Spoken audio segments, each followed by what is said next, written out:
여러분 안녕하십니까? 광주 MBC 뉴스데스크입니다. 오늘 새벽 광주 송정 5일장에서 큰 불이 났습니다. 다행히 인명피해는 없었지만 많은 점포들이 불에 탔는데요. 물건들이 전부 타버린 모습을 본 상인들은 한숨만 쉬고 있습니다. 천홍희 기자가 취재했습니다.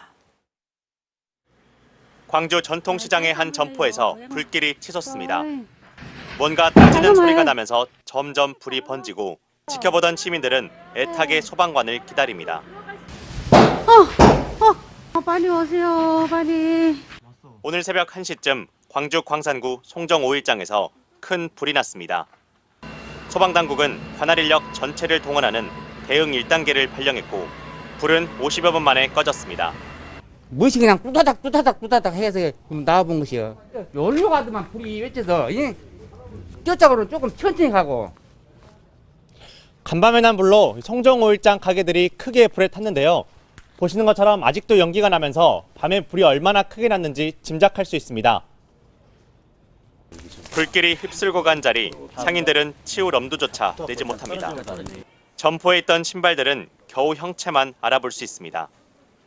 얼마 전 정월 대보름을 맞아 준비했던 팥과 잡곡들은 까맣게 탔습니다. 명지거리가 잠도 안 되고 온 게. 아이고.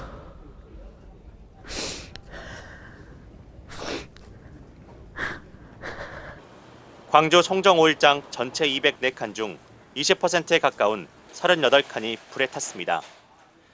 재산 피해 금액은 소방서 추산 4억 3천만 원이 넘습니다. 한 7, 8천이 안 되게 될 것 같아. 이거 상당히 하나에 전부 다 2, 3만 원씩 다 3, 4만 원 가는 거거든 해서. 소방당국은 국립과학수사연구원과 함께 합동 감식을 벌였지만 원인을 찾지 못하고 정밀 감식에 들어갔습니다. 광산군은 상인들에게 긴급 생계 지원을 하는 한편 응급 복구에 나서겠다고 밝혔습니다. MBC 뉴스 천홍희입니다. 129 제주항공 여객기 참사 유족들이 참사 이후 모욕성 글로 인한 2차 가해가 가장 힘든 점이라고 꼽았습니다.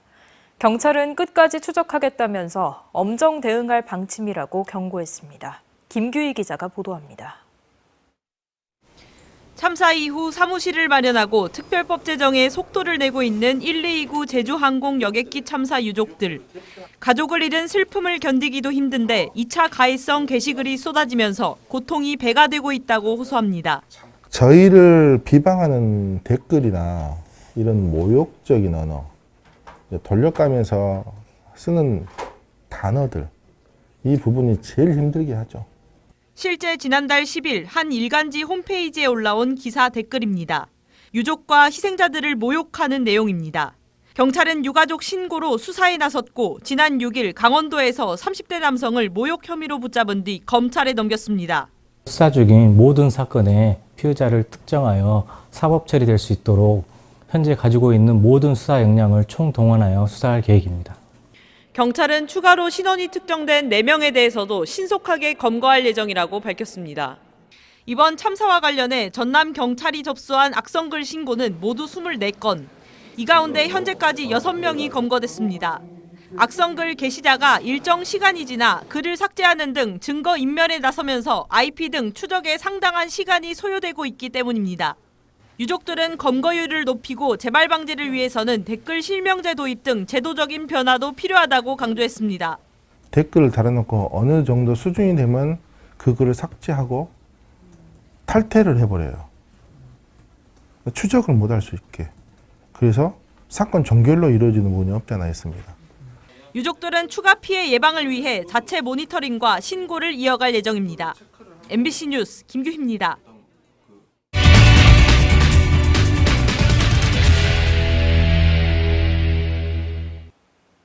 인공지능 중심 도시가 되기 위해서는 데이터 센터와 같은 시설뿐 아니라 연구와 사업을 수행할 인재를 확보하는 것도 중요합니다. 하지만 각종 자원이 수도권에 집중돼 있는 상황이라 지역에서는 인재를 키워내기조차 쉽지 않은데요. 올해 광주시의 인공지능 인력 양성 목표는 서울시의 절반 수준이고 장기적인 과제도 산적했습니다. 김초롱 기자가 한 걸음 더 들어가 집중 취재했습니다. 광주시의 대표적인 인공지능 인력 양성 정책은 인공지능 사관학교입니다. 청년들에게 10개월 과정의 인공지능 교육을 무료로 제공해 실무 인재를 키워내는 곳입니다. 지난 2020년 운영을 시작해 누적 수료생은 1,200여 명으로 수료 1년 뒤 10명 중 7명이 취업이나 창업에 성공했습니다. 올해 6기는 330명을 모집합니다. 이와 함께 지역대학과 연계하는 등 인공지능 인재 4,300여 명을 키워내는 게 광주시의 올해 목표입니다. 하지만 이는 서울의 절반 수준에 그칩니다. 10,000명의 인재를 양성하겠다 이렇게 목표를 세웠는데요. 과감하고 지속적인 투자를 계속하겠다 하는 인재 양성 계획을 세웠고요. 서울시는 청년 취업 사관학교 20여 곳을 통해 인공지능 인재 4,000명을 양성하고 지역 50여 개 대학 중 절반과 연계해 6,000명을 교육하겠다는 목표를 세웠습니다.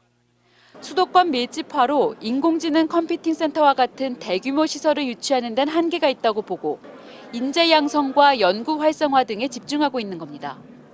광주의 경우 당장 목표로 한 인재 규모도 적지만 장기적인 전략도 시급합니다.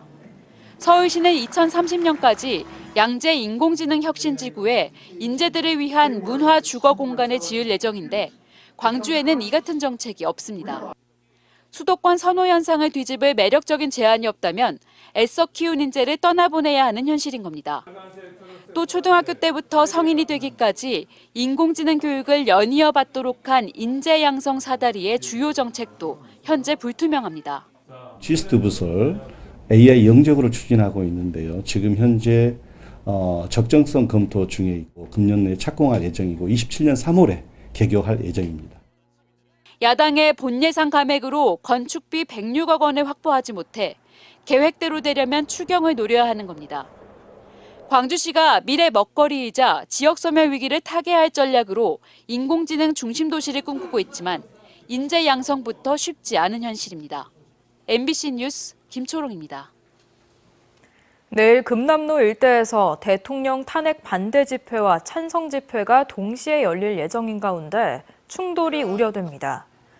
개신교 보수단체 세이브 코리아는 내일 오후 금남로 일대에서 10,000명이 참여하는 탄핵 반대 집회를 열 계획이고 또 광주 시민단체들이 참여하는 광주 비상행동 역시 5.18 민주광장에서 대규모 탄핵 찬성 집회를 열 예정입니다. 경찰은 혹시 모를 충돌을 막기 위해 두 단체와 집회 시간과 구역을 조정하고 있습니다. 내일 광주에서 보수 극우단체들이 집회를 예고한 가운데 대구 지역에서는 국민의힘 국회의원들이 윤석열 대통령을 적극 옹위하는 모습을 보이고 있습니다. 추경호 전 국민의힘 원내대표가 윤석열 대통령이 수감된 서울구치소를 방문하는가 하면 탄핵 반대 집회에 대구 지역 국회의원이 대거 참석하고 있는데요. 이들의 행동에 비판의 목소리가 쏟아지고 있습니다. 대구 문화방송 권윤수 기자입니다. 대구 달성군이 지역구인 추경호 전 국민의힘 원내대표는 김기현, 이철규, 정점식, 박성민 의원과 함께 지난 10일 윤석열 대통령을 접견했습니다. 대표적 친윤으로 꼽히는 인사들인데 윤 대통령은 이들에게 자유수호에 당이 뒷받침해달라고 말했습니다. 대통령의 판단에 기해서 이루어진 것이라고 하는 말씀을 주셨고 헌법 절차 범위 내에서 모든 것이 이행되었다고 하는 말씀을 주셨습니다. 지난 8일 동대구역 앞에서 열린 개신교 단체의 대통령 탄핵 반대 집회에는 여러 국회의원이 참석했습니다. 대구 달서구 병의 권영진 의원을 비롯해 강대식, 김승수, 윤재옥, 이다리, 이만희, 이인선, 정희용, 조지연 등 지역의원 절반가량입니다. 여러분들에게 충성을 다하겠다는 다짐을 받는 의미에서 우리 의원님들을 모시도록 하겠습니다. 이런 행동에 국민의힘 안에서도 특정 종교단체에 힘을 싣는 모습이 당론으로 비치는 것을 경계하며 자제하자는 우려의 목소리가 있습니다. 보수 괴멸을 막기 위해 대통령을 지키기 위한 절박한 행동이 아니겠느냐는 해석도 있지만 개인 생존만을 앞세우는 행태라는 비판이 나옵니다. 우리는 윤석열을 버린 게 아니고 아직도 우리는 윤석열을 챙기고 있다라고 하는 것을 보여주는 거고 그걸 통해서 보수결집이라고 하는 정치적인 어떤 행위를 이미 하고 있는 거죠. 윤석열 정부 절반 임기 동안에 집권 여당의 책임 있는 모습은 보여주지 못했고 사실은 용산 출장소 역할을 하지 않았습니까? 그것의 연장이라고 보여집니다. 대통령 탄핵 여부를 판가름하는 순간이 점점 다가오는 가운데 사활을 걸고 보수 결집에 나서고 있는 지역 의원들의 모습이 탄핵 정국 이후 지역 정치권에 어떤 영향을 미칠지 주목됩니다. MBC 뉴스 권윤수입니다. 미국 트럼프 정부의 수입산 철강 제품에 대한 관세 부과 결정에 지역 철강업계가 크게 동요하고 있습니다. 광양시가 정부와 국회를 향해 대책 마련을 촉구하고 나섰는데 혼란스러운 전국 상황 속에서 현실적인 방안이 나올 수 있을지 주목됩니다. 김주희 기자가 보도합니다.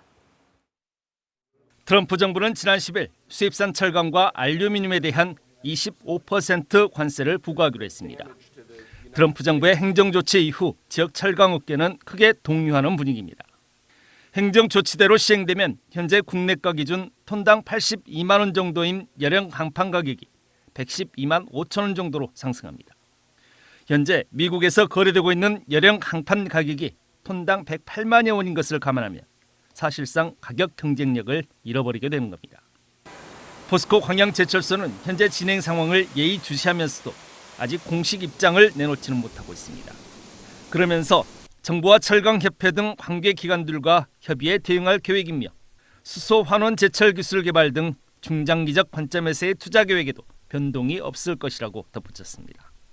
광양시는 포항시, 당진시와 함께 정부와 국회를 향해 단기 긴급 대응 전략의 마련과 장기적인 기술 개발 지원을 강력 촉구했습니다. 이와 함께 산업위기 대응 특별지역 지정을 건의했습니다. 산업위기 대응 특별지역 지정을 위한 결의안을 채택하여 광양시를 포함한 포항시, 당진시의 의지를 국회와 정부에 전달할 계획입니다. 연간 광양 지역에서 생산되고 있는 철강 제품 생산량은 2,165만 톤, 국내 전체 생산량의 34%를 차지하고 있습니다. 정부와 국회 차원의 적절한 대응 부족으로 미국의 관세 폭탄이 현실화할 경우 지역 철강 산업 관련 기업 360여 개소를 포함한 지역 경제 산업계 전반에 또 한 차례 큰 위기의 파고를 피해가기 어려울 전망입니다. MBC 뉴스 김주희입니다. 자신에 대한 검찰의 기소가 부당하다는 민주당 정준호 의원의 주장을 법원이 받아들였습니다. 광주지법 박재성 판사는 공직선거법 위반 등의 혐의로 기소된 정준호 의원에 대한 선고 공판에서 검찰이 검찰청법을 위반해 기소하는 실수를 저질렀다며 공소 기각 판결했습니다. 재판부는 2022년에 시행된 이른바 검수완박법에 따르면 검사는 자신이 수사를 개시한 범죄에 대해서는 공소를 제기할 수 없는데 이번 사건의 경우 수사검사가 공소를 제기해 검찰청법을 어겼다며 공소 기각 이유를 설명했습니다. 광주 첨단 3지구 인공지능 융복합지구에 인공지능 영재고등학교가 건립되도록 개발 계획이 변경됐습니다.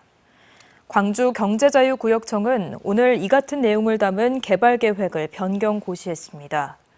인공지능 영재고등학교는 오룡동 2만 3천여 제곱미터 부지에 지하 1층, 지상 5층 규모로 건립될 예정으로 2027년 개교를 목표로 하고 있지만 현재 건축비 등 관련 예산이 확보되지 않은 상태입니다.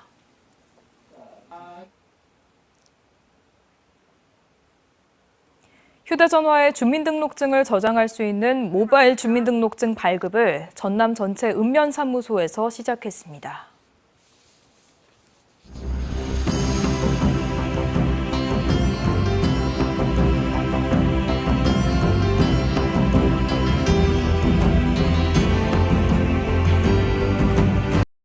언제 어디서나 내 손 안의 뉴스. 광주 MBC 뉴스 유튜브 구독으로 함께하세요.